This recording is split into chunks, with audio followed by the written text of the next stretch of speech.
तो बच्चों कैसे हैं आप सब। बहुत बहुत स्वागत है आपका आज की इस वीडियो में। आज की इस वीडियो में हम लोग देखने वाले हैं बच्चों क्लास 12th का जो आपका पॉलिटिकल साइंस सब्जेक्ट है, हिंदी में बोले तो राजनीतिक विज्ञान। तो इस सब्जेक्ट का बच्चों एक इम्पॉर्टेंट कह सकते हैं बच्चों, आज की इस वीडियो में हम पेपर देखने वाले हैं। चाहे उसको आप प्रैक्टिस पेपर समझ लीजिए या सैम्पल पेपर समझ लीजिए या इम्पॉर्टेंट पेपर समझ लीजिए। आपको तो पता ही होगा कि आपका टर्म 2 का एग्जाम बहुत जल्दी होने वाला है। बहुत जल्दी से मेरा तात्पर्य है कि 24 मई को होने वाला है।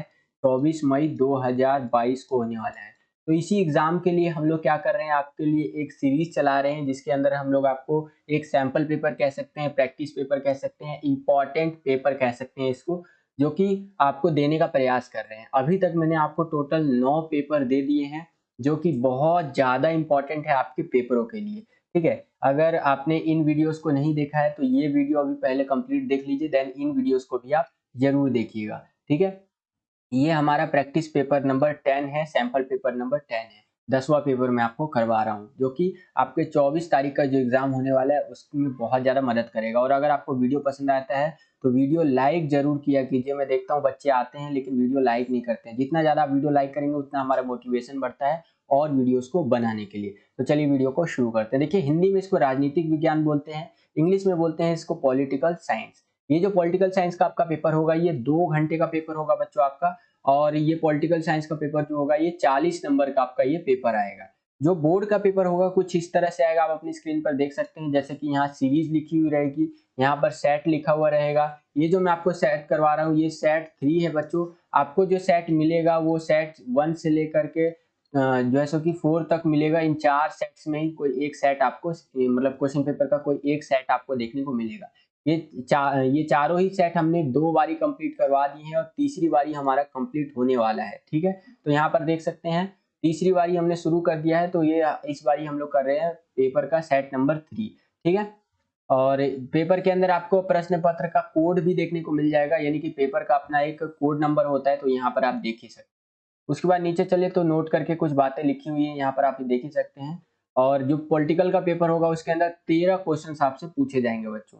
नीचे चलते हैं अब हम लोग। जो सामान्य निर्देश होता है उसको शॉर्ट में कवर कर लेते हैं बच्चों, बिल्कुल शॉर्ट में समझाऊंगा आपको। ये जो पॉलिटिकल साइंस का आपका पेपर होने वाला है टर्म 2 का, इसके अंदर आपको जो सेक्शंस देखने को मिलेंगे यानी section A, section B, section C करके, तो टोटल 3 ही सेक्शन होने वाले हैं। सेक्शन सी तक होगा आपका, यानी खंड क, ख और ग। ठीक है, और जो सेक्शन ए होगा हमारा इसके अंदर टोटल 8 क्वेश्चन आपसे पूछे जाएंगे और 2-2 नंबर वाले ये क्वेश्चन होंगे। और जो 2 नंबर वाले क्वेश्चन है इसका आंसर आपको 50 शब्दों में लिखना है।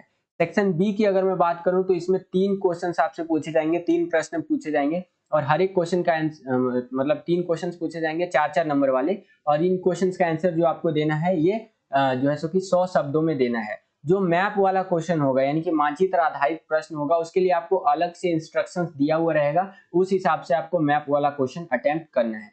ठीक है, उसके बाद अगर हम बात करें सेक्शन सी की, जिसको हिंदी में आप भाग सी भी बोलते हैं, इसमें 6 नंबर वाले आपसे क्वेश्चन पूछे जाएंगे और 2 क्वेश्चन आपसे पूछे जाएंगे। 6 नंबर वाले क्वेश्चन का जो आंसर देना है आपको 170 शब्दों में कम से कम देना है बच्चों। ठीक है, तो इस तरह से आप देख सकते हैं यहाँ पर। यही चीज अगर आप नीचे देखें तो इंग्लिश में लिखा हुआ है, इंग्लिश में सामान्य निर्देश को जनरल इंस्ट्रक्शंस बोलते हैं। अगर आप पढ़ना चाहते हैं तो पढ़ सकते हैं, मैं डायरेक्ट चलता हूँ आपकी पेपर की ओर। ठीक है, तो देखिए हम लोग आ गए हैं बच्चों सेक्शन ए के अंदर, जिसको हिंदी में आप अनुभाग ए भी बोल सकते हैं। इसके अंदर हमसे very short answer type question पूछने वाला है। तो चलिए समझते हैं एक एक करके। पहला क्वेश्चन है कि चुनाव आयोग को आरंभ में या कह सकते हैं प्रारंभ में किन चुनौतियों का सामना करना पड़ा था चुनाव करवाने के लिए। जो हमारा इलेक्शन होने वाला था तो उसके लिए जो चुनाव आयोग था, आपको पता है चुनाव करने की जिम्मेदारी किसकी होती है, चुनाव आयोग की होती है। ठीक है, चुनाव आयोग मैं लिख देता हूं यहाँ पर, इसकी जिम्मेदारी होती है कि भाई आप ही चुनाव करवाइए। इसको इंग्लिश में बोलते हैं इलेक्शन कमीशन। ठीक है, ईसी बोल सकते हैं आप इसको। तो शुरू शुरू में भाई देश नया नया आजाद हुआ था। ठीक है, तो उस टाइम पे यार हम आज तो क्या है, आज ईवीएम है आपके पास, अगर वोटर आईडी कार्ड होगा और आप वोट देने कभी गए होंगे तो क्या होता है, आप जाते हैं मस्त घूमते हुए, एक बटन दबाते हैं, आपका वोट वहां पर ले लेता है, एक मशीन लगा हुआ होता है, उसमें आवाज पी करके बजता है और आपका वोट डल जाता है। लेकिन जब नया नया देश आजाद हुआ था हमारा 1947 के अंदर, तो उसके बाद जब चुनाव करवाने थे तो ये सारी चीजें बहुत दिक्कत दे रही थी। ठीक है, उतने पढ़े लिखे लोग भी नहीं थे। तो देखिए आरंभ में चुनाव आयोग को क्या क्या समस्याओं का सामना करना पड़ा चुनाव करवाने के लिए। स्वतंत्र व निष्पक्ष चुनाव करवाना, यानी कि उस टाइम पे ना गुंडागर्दी बहुत ज्यादा थी, ठीक है। और इस तरह से समझ सकते हैं कि जो चुनाव आयोग है किसी पार्टी के पक्ष में ना चला जाए, जैसे कि बीजेपी है आपका, ठीक है। मैं ये बता रहा हूँ बीजेपी उस टाइम पे थी नहीं। और उसके बाद आपका क्या है, कांग्रेस है, ऐसी पार्टियां मान लीजिए थी, ठीक है। तो इसमें से ऐसा नहीं कि जो चुनाव आयोग है पूरा कांग्रेस का ही पक्ष ले ले, ठीक है, और अदर पार्टीज जो है हमारे अदर पार्टीज का पक्ष ना ले, तो ये भी एक दिक्कत समस्या वाली बात थी। उसके बाद अगला है आपका ये हो गया। अगला है चुनावी क्षेत्रों का सीमांकन करना। जो हमारा भारत देश है वो बहुत बड़ा देश है, इसमें चुनाव क्षेत्र जैसे ये क्षेत्र अलग है, ये क्षेत्र अलग है, इस तरह से क्षेत्रों का सीमांकन करना बहुत दिक्कत वाला काम था। तो एक ये भी समस्या थी, आप लिख सकते हैं बच्चों। उसके बाद आगे चले तो आप लिख सकते हैं, आपका ये दो हो गया। तीसरा लिख सकते हैं मतदाता सूची बनाने में समस्या हो रही थी, यानी कि जो हमारा वोटर लिस्ट होता है ना उसको बनाने में बहुत दिक्कत आ रहा था कि अलाना की बेटी फलाना, फलाना के ढिकना, ऐसे ऐसे नाम दर्ज हो गए थे वोटर लिस्ट में। तो उसको बनाने में बहुत दिक्कत समस्या आ रहा होगा, मतलब था उस टाइम पे। और अगला है साक्षरता का निम्न स्तर देखने को मिला था। उस टाइम पे इतने पढ़े लिखे लोग भी नहीं थे, लगभग आप कह सकते हैं 15%, जो 15% लोग थे यही केवल पढ़े लिखे थे, ठीक है। आज के टाइम की तरह नहीं कि इतने ज्यादा लोग पढ़े लिखे थे। तो ये सारी समस्याएं उस टाइम पे आ रही थी चुनाव आयोग के सामने, जब उसको पहला आम चुनाव करवाना था तो, ठीक है, चुनाव करवाने के लिए। तो 2 नंबर का क्वेश्चन है बच्चों, इसमें से कोई 2 पॉइंट उठाइए, उसको आपको क्या करना है, एक्सप्लेन करके लिख दीजिए और आपको 2 नंबर इजीली मिल जाएगा। आई होप कि पहला क्वेश्चन आपको समझ में आ गया होगा। आगे चलते हैं। यही क्वेश्चन अगर आपसे इंग्लिश में पूछेगा तो इस तरह से पूछेगा, ये देख सकते हैं इंग्लिश में क्वेश्चन है और इस तरह से आपको आंसर देना है बच्चों, ठीक है। यहाँ पर आप अपनी स्क्रीन पर देख पा रहे होंगे। आगे चलते हैं। इसी के अथवा में एक और क्वेश्चन पूछा है आपसे, कह सकते हैं चॉइस में, कि अगर आपको ऊपर वाला क्वेश्चन नहीं आता है ये वाला क्वेश्चन, तो आप ये नीचे वाला क्वेश्चन अटेम्प्ट कर सकते हैं, ठीक है। तो देखिए नीचे आपसे क्या क्वेश्चन पूछा है कि 1970 के दशक में चीन ने कौन से 2 नीतिगत निर्णय लिए। जो 1970 का टाइम चल रहा था उस टाइम पे चीन ने कौन से 2 ऐसे काम किए जिससे कि उसको आगे चल के बहुत बेनिफिट हुआ। तो पहला उसने काम किया 1972 में अमेरिका से राजनीतिक व आर्थिक संबंध बनाए, ठीक है। यानी कि जो चाइना था उसने क्या किया, यूएसए से अपना इकोनॉमिकली और कह सकते हैं जो पॉलिटिकली जो रिलेशंस था उसको इंप्रूव किया। उसके बाद 1978 में खुले द्वार की नीति की घोषणा कर दी कि भाई हम खुले द्वार की नीति अपना रहे हैं जिसके तहत हम लोग व्यापार वगैरह और अच्छे से करेंगे, ठीक है। तो ये 2 चीजें आप लिख सकते हैं इस क्वेश्चन में। आई होप कि क्वेश्चन आपको समझ में आया होगा। यही क्वेश्चन आपसे इंग्लिश में पूछेगा तो यहाँ पर इस तरह से ये क्वेश्चन पूछेगा, आप देख सकते हैं। आंसर आपको इस तरह से लिखना है बच्चों, ठीक है। ओपन डोर पॉलिसी अपनाई थी 1978 में, ध्यान रखिएगा। आगे चलते हैं। अगला क्वेश्चन देखिए कि गठबंधन सरकारों के उदय के कोई 2 कारण आपको लिखने हैं। जो हमारा गठबंधन का सरकार होता है, ठीक है, तो उसका उदय क्यों हो जाता है, तो कोई 2 आपको कारण लिखने हैं। देखिए पहला कारण आप लिख सकते हैं, गठबंधन की सरकार क्यों आती है, क्योंकि राष्ट्रीय राजनीति के जो दल होते हैं ना उनका कमजोर होना। जैसे कि मान लीजिए कांग्रेस है, तो कांग्रेस को उतनी सीटें नहीं मिल रही है जितनी पहले मिलती थी, इसलिए क्या करेगी, वो गठबंधन बना लेगी आपका, ठीक है। और उसके बाद है क्षेत्रीय राजनीतिक दलों का प्रादुर्भाव व सरकारों के निर्माण में बढ़ती भूमिका। यानी कि क्षेत्रीय लेवल पे जो राजनीतिक दल है वो भी कांग्रेस के बराबर आने की कोशिश कर रहे हैं और कड़ा टक्कर दे रहे हैं। इसलिए कांग्रेस क्या करेगा, बोलेगा भाई तू भी आ जा, ठीक है, ये भी ओ नाम की एक पार्टी है, इसको भी जोड़ लेगा और अपना सरकार बना लेगा आपका, ठीक है। तो इस तरह से जो है सो कि आपका जो गठबंधन सरकारों का उदय हमें देखने को मिलता है। तो आई होप कि आपको ये क्वेश्चन समझ में आया होगा। 2 नंबर का क्वेश्चन इस तरह से पूछ सकता है आपसे। यही क्वेश्चन इंग्लिश में इस तरह से पूछेगा, आप अपनी स्क्रीन पर देख पा रहे हैं और आंसर आपको इस तरह से देना है बच्चों, ठीक है। आगे चलते हैं। अगला क्वेश्चन देखते हैं। तीसरा क्वेश्चन क्या पूछ रहा है हमसे। तीसरा क्वेश्चन है कि भारत को किन आधारों पर 21वीं शताब्दी की एक उदीयमान शक्ति माना जा सकता है। यानी कि आज के टाइम पर जो हमारा भारत है, हमारा प्यारा भारत, ये एक उदीयमान शक्ति है, यानी कि इमर्जिंग पावर क्यों है आज के टाइम पर, ठीक है। तो ये चीज हमें बताना है। तो देखिए यहाँ पर समझिए क्यों है। पहला, विश्व में मानवीय संसाधनों के लिहाज से भारत एक समृद्ध देश है। देखिए विश्व के अंदर, पूरी दुनिया की अगर हम बात करें तो एक आदमी को क्या चाहिए, एक आदमी जो एक देश में रहता है उसको क्या चाहिए, रोटी कपड़ा मकान। तो हमारे यहाँ पे फसल भी अच्छा उगता है, ठीक है, हमारे यहाँ पे भूमि की भी कोई कमी नहीं है, ठीक है। हमारे यहाँ पर मकान बनाने के लिए भाई आपको ईंट वीट भी मिल जाएगा, अपना मकान वकान भी बना लो, कपड़ा भी पहन सकते हो भाई, हमारे पास मिल भी बहुत है, ठीक है। तो वही चीज बोल रहा है कि संसाधनों के लिहाज से ना भारत एक समृद्ध देश है। वहीं अगर आप नॉर्वे वगैरह में चले जाएंगे ना, अमेरिका वगैरह में, तो वहां बर्फ ही बर्फ गिरता है। 6 महीना बारिश होगा, 6 महीना बर्फ गिरेगा, क्या उगा लेंगे भाई वहां पे। हमारे यहाँ की जो जमीन है वहां पर आप उगा के देख लीजिए, सब कुछ उगेगा आपको, ठीक है, तो ये चीज है। तो इसीलिए बोल रहा है कि पूरी दुनिया में अगर देखा जाए ना तो मानव को जो जो संसाधन चाहिए ना उसके लिहाज से ना भारत एक समृद्ध देश है, यानी कि एक अमीर देश है आप कह सकते हैं, पूरी तरह से संपूर्ण है, सब कुछ है हमारे पास। ठीक है, अगला है भारत का विश्व का एक विशाल प्रतिस्पर्धी केंद्र है, यानी कि भारत जो है ना एक बहुत बड़ा मार्केट आप इसको कह सकते हैं, जहां बहुत ज्यादा कंपटीशन है आप कह सकते हैं। ठीक है, पूरी दुनिया की, क्योंकि हमारी आबादी इतनी है तो एक मार्केट बहुत बड़ा है ही है। और अगला है भारत का लक्ष्य है कि भविष्य में हम लोग आगे चल के 5 ट्रिलियन अमेरिकी डॉलर की अर्थव्यवस्था को प्राप्त करना। अभी हमारी जो अर्थव्यवस्था है करीबन 3 ट्रिलियन है, 3 ट्रिलियन आप कह सकते हैं, 3 ट्रिलियन यूएस डॉलर। ठीक है, 3 साढ़े 3 ट्रिलियन होगा आपका। और भविष्य में हमें 5 ट्रिलियन यूएस डॉलर का इकोनॉमी जो है हमें अपना बनाना है। तो ये है हमारा, ये 3 पॉइंट हो गया आपका। उसके बाद अगला कि सामरिक दृष्टि से यानी रक्षा वगैरह के क्षेत्र से देखा जाए तो भारत की सैन्य शक्ति परमाणु तकनीक के साथ इसे आत्मनिर्भर बनाती है। हमारी जो सेना है बच्चों, आपको पता होना चाहिए सेना की शक्ति बहुत है, दुनिया में ना चौथे नंबर पे आती है हमारी सेना। ठीक है, रशिया के बाद। उसके बाद अगला है परमाणु तकनीक की बात करें तो हमारे पास न्यूक्लियर टेक्नोलॉजी भी है। तो हमें ये सारी चीजें क्या बताता है, आत्मनिर्भर बनाता है कि हम लोग किसी के ऊपर डिपेंडेंट नहीं है, सारी चीजें हमारे पास है। तो इसीलिए भारत जो है ना एक इमर्जिंग पावर उसको आप कह सकते हैं। ठीक है, उदीयमान शक्ति आप इसको मान सकते हैं। ये चीज आप यहाँ पर देख सकते हैं, वही राइजिंग पावर जिसको इंग्लिश में आप कह लीजिए। तो इस तरह से इंग्लिश में क्वेश्चन पूछेगा आपसे और इस तरह से आपको आंसर अपना लिखना है, यहाँ पर आप देख सकते हैं। इंग्लिश मीडियम वाले बच्चे भी देखते चलिए। ठीक है, आगे चलते हैं, अगला क्वेश्चन देखते हैं बच्चों। अगला क्वेश्चन है हमारा चौथा क्वेश्चन कि यूरोपीय संघ से आप क्या समझते हैं। तो देखिए, यूरोपीय संघ यूरोप के देशों का एक महत्वपूर्ण क्षेत्रीय संगठन है। ठीक है, यूरोपीय संघ का विश्व स्तर पर चाहे वो आर्थिक हो, राजनीतिक हो, सांस्कृतिक हो, इस सभी क्षेत्रों में महत्वपूर्ण स्थान है। तो जो यूरोप के देश थे ना, यूरोप के देश, तो इन लोगों ने बोला कि भाई सारे मिल जाते हैं और सारे मिल करके क्या बनाते हैं, यूरोपीय संघ बनाते हैं। और इन लोगों ने अपना एक संगठन बनाया, जैसे हम लोग इधर दक्षिण एशिया के देश सार्क बनाए हैं। ठीक है, तो उसी तरह से ये लोग अपना यूरोपीय संघ बनाए जो कि बहुत सफल भी रहा है, जिसके अंदर यूरोप के देश आपको देखने को मिलेंगे। और ये यूरोप के देश जो मिल गए हैं ना, एक संगठन बना लिया है, तो पूरी दुनिया में इनका अर्थव्यवस्था का नाम चलता है, समाज का नाम चलता है, पॉलिटिक्स के अंदर भी इनका नाम चलता है, जो बात बोल दिया वो बोल दिया।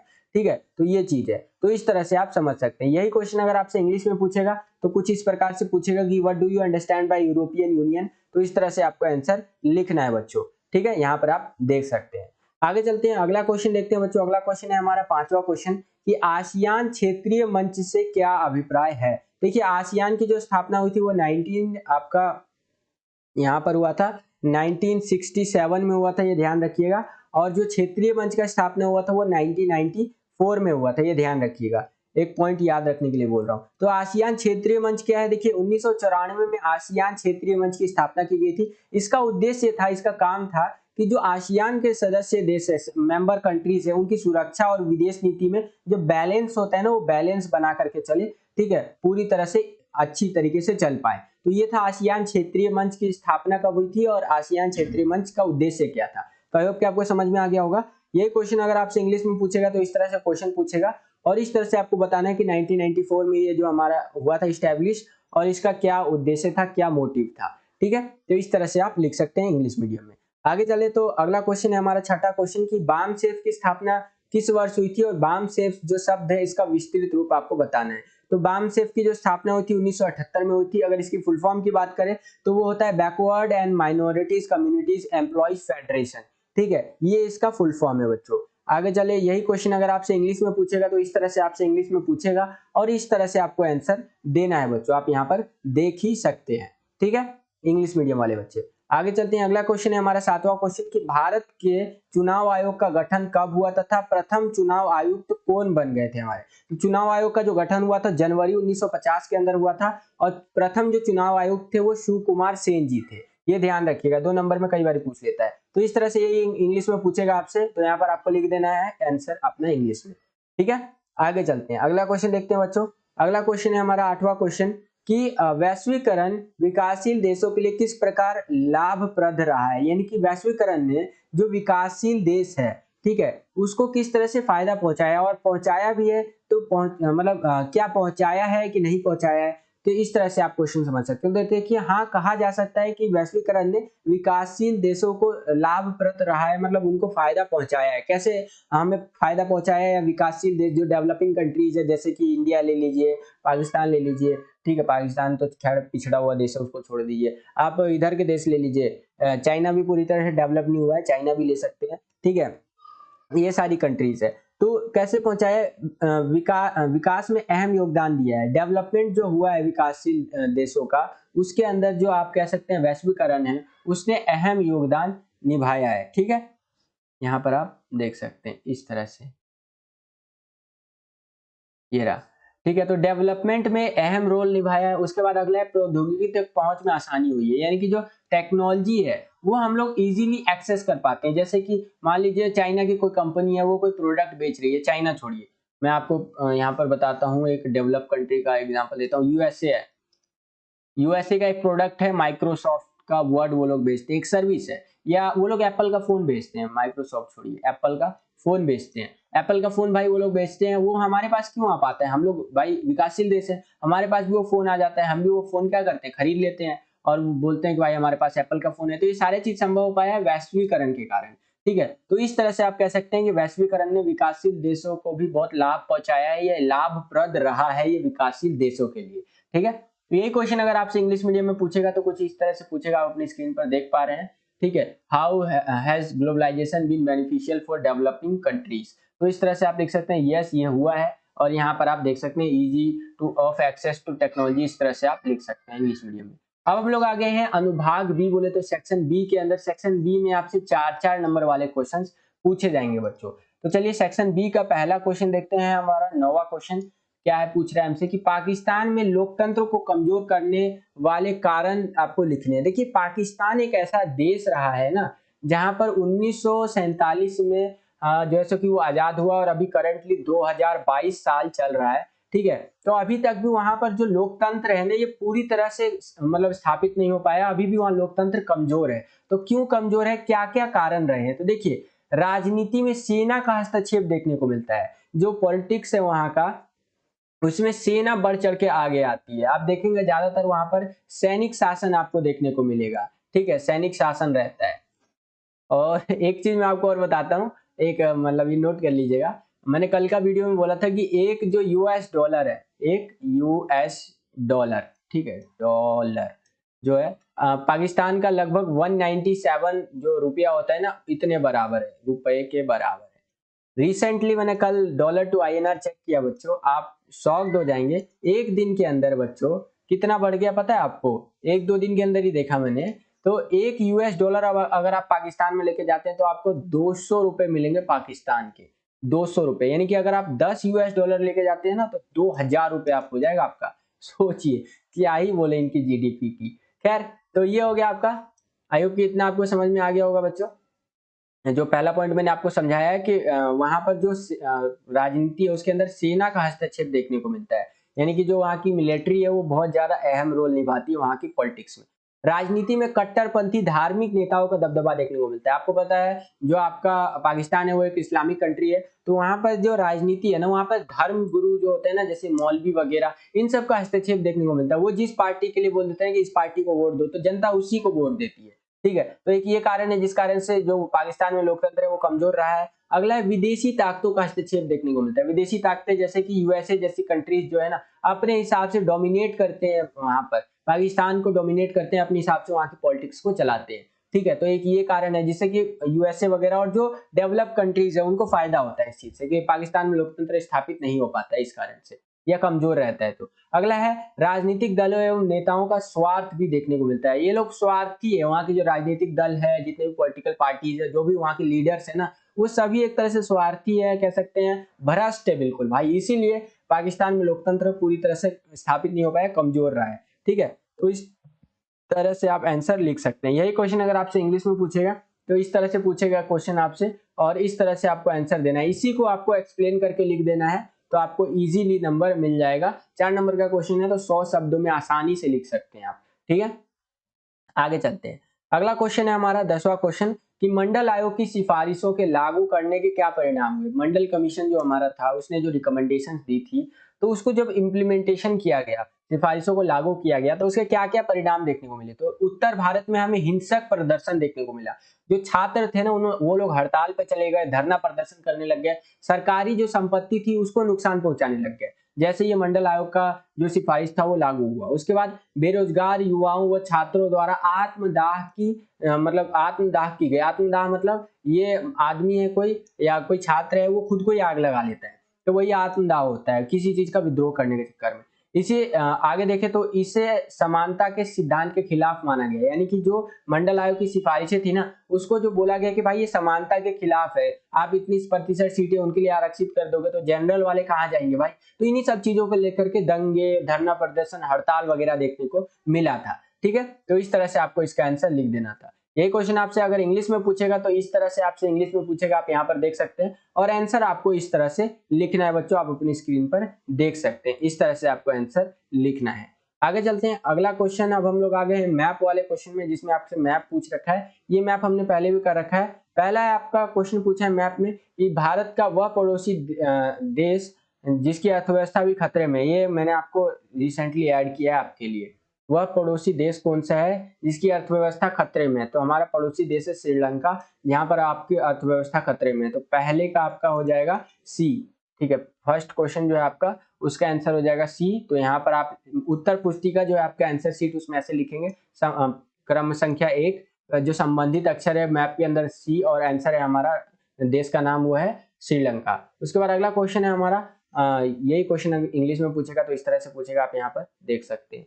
अगला क्वेश्चन है, देख सकते हैं दूसरा क्वेश्चन कि वह देश जो भारत की पूरब चलो नीति का हिस्सा है बच्चों, तो वह देश कौन सा है? बांग्लादेश। यहाँ पर आप देख सकते हैं, ये इधर साइड में ये गलत आ गया तो दिखाता हूँ, यहाँ पर गलत लिखा हुआ है।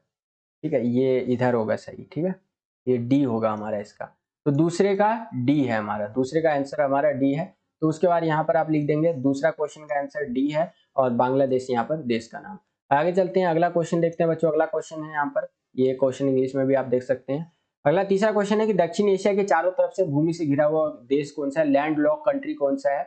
तो वो है हमारा नेपाल। यहाँ पर आप देखेंगे तो इसका तीसरे का आंसर हो जाएगा ए। यहाँ पर आप देख सकते हैं नेपाल जो है चारों तरफ से भूमि से घिरा हुआ है। तो इस तरह से आप संबंधित अक्षर ए है हमारा, और जो आंसर है वो नेपाल है। उसके बाद आगे चले तो अगला क्वेश्चन यहाँ पर देख सकते हैं, हमारा चौथा क्वेश्चन क्या है कि वह देश जिसकी पन बिजली की बड़ी योजना में भारत का योगदान आपको देखने को मिला है, जो कंट्री जिसके अंदर मेजर हाइड्रो पावर जो प्लांट्स है उसने इंडिया में, मतलब इंडिया ने बहुत हद तक कंट्रीब्यूशन किया है, तो वो है आपका भूटान।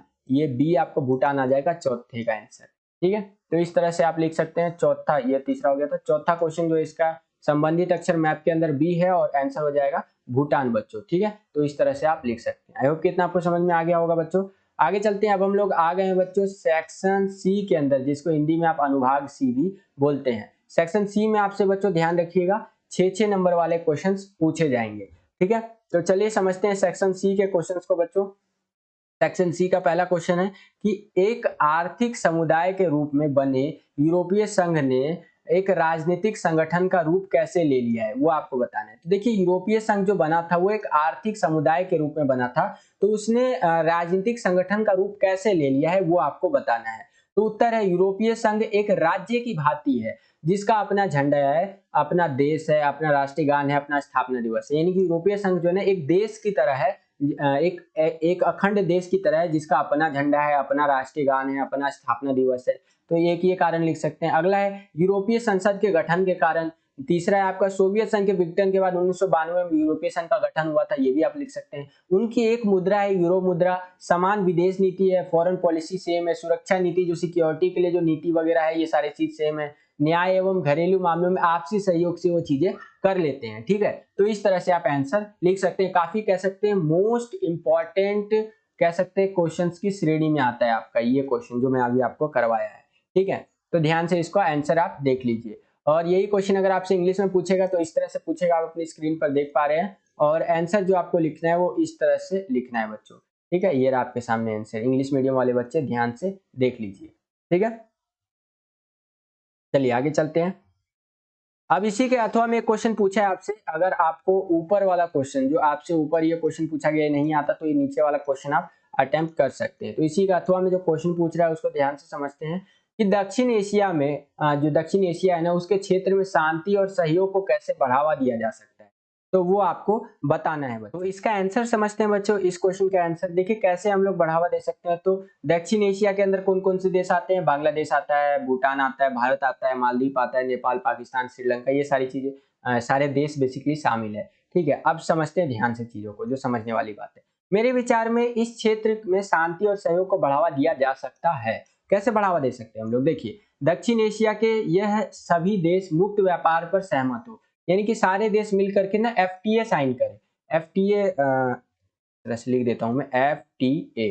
अब आप बोलेंगे सर एफटीए क्या होता है, तो एफटीए होता है फ्री ट्रेड एग्रीमेंट। मतलब एफटीए साइन करेंगे ना, तो एफटीए में क्या होता है ना कि एक तरह से आप कह लीजिए कम टैक्स में व्यापार होता है देश के बीच में, तो इसीलिए ज्यादा से ज्यादा एफटीए होता है ना, तो व्यापार बढ़ता है और व्यापार बढ़ेगा तो विकास का, अगर आपको विकास करना है तो जाहिर सी बात है आप अपना व्यापार बढ़ाइए, आप जरूर विकास करेंगे। व्यापार में भी ये नहीं कि आप इंपोर्ट ज्यादा कर रहे हैं, नहीं, एक्सपोर्ट आपको ज्यादा करना होगा और उसके मुकाबले आप इंपोर्ट कम कीजिए। ठीक है, तभी आप जो है क्या कर पाएंगे, विकास कर पाएंगे। ठीक है, तो आई होप कि इतना आपको समझ में आ गया होगा। आगे चलते हैं। अगला क्वेश्चन कह रहा हूँ, अगला पॉइंट देखिए कि दक्षिण एशिया मुक्त व्यापार क्षेत्र समझौते के पीछे यही भावना है कि यह सभी देश अपनी विवाद शांतिपूर्ण प्रयासों द्वारा हल करें। यानी कि ये जो जितने भी देश है ना, ये जिनके भी इनके प्रॉब्लम्स है उनको आसानी से शांति से हल करे भाई, ये लड़ाई झगड़े करके नहीं। ठीक है, और जो ऐसे इलाके हैं जो इन क्षेत्रों में मतलब विघ्न बाधा डालते हैं, मतलब अशांति फैलाने का प्रयास करते हैं, उनको अलग कर देना चाहिए। एकीकृत बाजार का गठन करना चाहिए और आपसी व्यापार में इनको वृद्धि करना चाहिए। एकीकृत बाजार हो, इनकी एक बाजार हो जिसमें आसानी से सभी अपनी चीजों को खरीद बेच सके।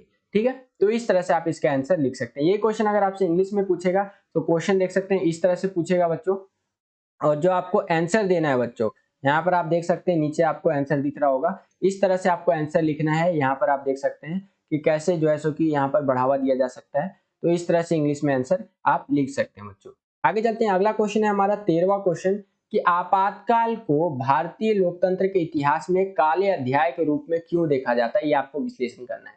तो बहुत आसान है बच्चों, आपातकाल को निम्नलिखित कारणों से काले अध्याय के रूप में देखा जाता है। मैंने पहले भी करवा रखा है कि आपातकाल जब लगा था तो मौलिक अधिकार जो है वो स्थगन कर दिया गया था, मौलिक अधिकार एक तरह से छीन लिए गए थे। प्रेस पर प्रतिबंध लगा दिया गया था, जो कि लोकतंत्र में ऐसा होता नहीं है। अभिव्यक्ति की स्वतंत्रता पर रोक लगा दी गई थी कि भाई आप अपने उसमें कुछ बोल नहीं सकते फेवर में। अगला है सरकार द्वारा नसबंदी कार्यक्रम चलाया गया, लोगों को जबरदस्ती पकड़ के अंटे में ले रहे थे और उसका नसबंदी कर दे रहे थे, बच्चा पैदा नहीं हो पाएगा। अगला है विपक्षी नेताओं की गिरफ्तारी देखने को मिलती थी, जो भी सरकार को लग रहा था ये हमारे ओपोजिशन में, तुरंत उसको गिरफ्तार करके उसको जेल में डाल दे रहे थे। पुलिस अधिकारियों और नौकरशाही द्वारा जो शक्तियां हैं उनका दुरुपयोग किया जा रहा था। तो इस तरह से आप आंसर लिख सकते हैं बच्चों। यही क्वेश्चन अगर आपसे इंग्लिश में पूछेगा तो यहाँ पर आप देख सकते हैं इस तरह से क्वेश्चन पूछेगा आपसे, और इस तरह से आंसर अपना लिखते चलना है बच्चों आपको। ठीक है, यहाँ पर आप देख ही सकते हैं।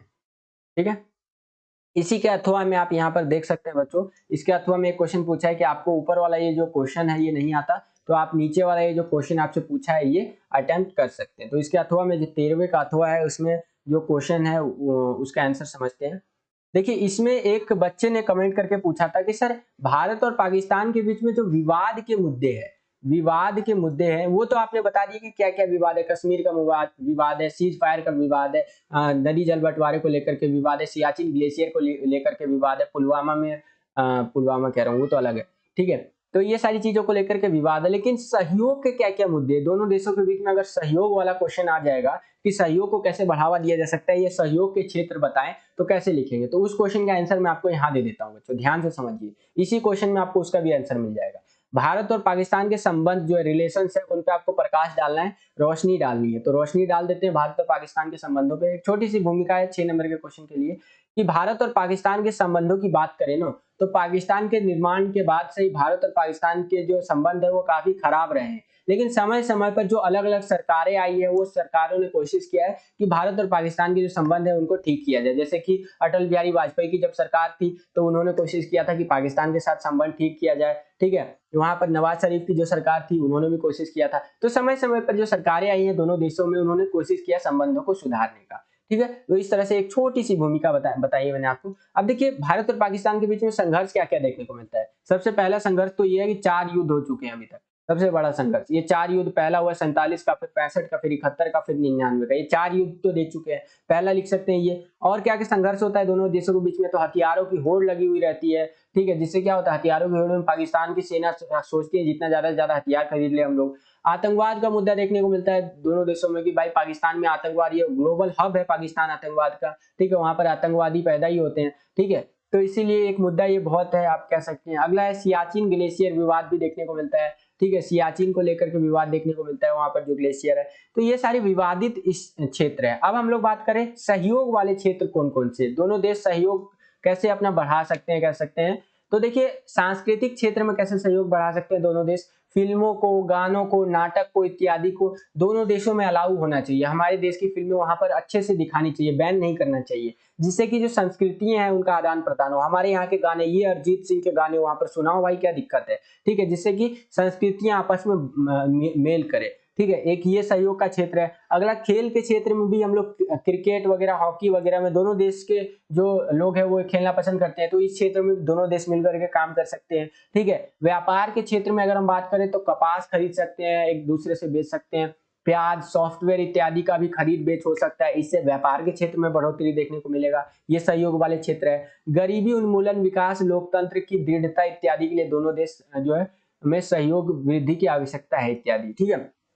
तो गरीबी हटाओ, इस तरह से करके जो गरीबों वगैरह के लिए जो विकास कार्यक्रम चलाए जाते हैं ना, तो दोनों देश मिलजुल करके काम कर सकते हैं, जिससे कि दोनों देश विकास करें और दोनों देशों के संबंध अच्छे हो। तो इस तरह से कुछ क्षेत्र है, और भी आप एनसीईआरटी को आधार बना करके और भी चीजें आप लिख सकते हैं बच्चों। तो आई होप कि इतना आपको समझ में आया होगा। आगे चले यही क्वेश्चन अगर आपसे इंग्लिश में पूछेगा तो इस तरह से क्वेश्चन आएगा और इस तरह से आपको आंसर अपना लिखना है बच्चों, यहाँ पर आप देख सकते हैं, ठीक है, ये आंसर है आपके सामने। और क्या क्या इंडो पाकिस्तान के बीच में क्या क्या कॉन्फ्लिक्ट हुआ है, तो यहाँ पर आप देख सकते हैं इस तरह से कॉन्फ्लिक्ट, पहले तो 4 युद्ध देखने को मिले हैं, आर्म्स का रेस देखने को मिलता है, टेररिज्म का देखने को मिलता है, ठीक है, सियाचिन ग्लेशियर को लेकर डिस्प्यूट है, और क्या क्या क्षेत्रों में हम लोग पोटेंशियल है कि इसमें हम लोग चीजें सुधार सकते हैं, तो यहाँ पर आप देख सकते हैं कल्चर है, स्पोर्ट्स एरिया के बीच में ट्रेड बढ़ा सकते हैं, ठीक है, और भी चीजें यहाँ पर आप देख सकते हैं। तो बस इस तरह से आपका ये जो पॉलिटिकल साइंस का यहाँ पर पेपर नंबर 10 था ये समाप्त होता है। आई होप कि आपको ये वीडियो पसंद आया होगा बच्चों। अगर आपको ये वीडियो पसंद आया तो वीडियो को लाइक कीजिए, आप जितना ज्यादा वीडियो को लाइक करेंगे उतना हमारा मोटिवेशन बढ़ेगा और वीडियोस आपके लिए बनाने के लिए,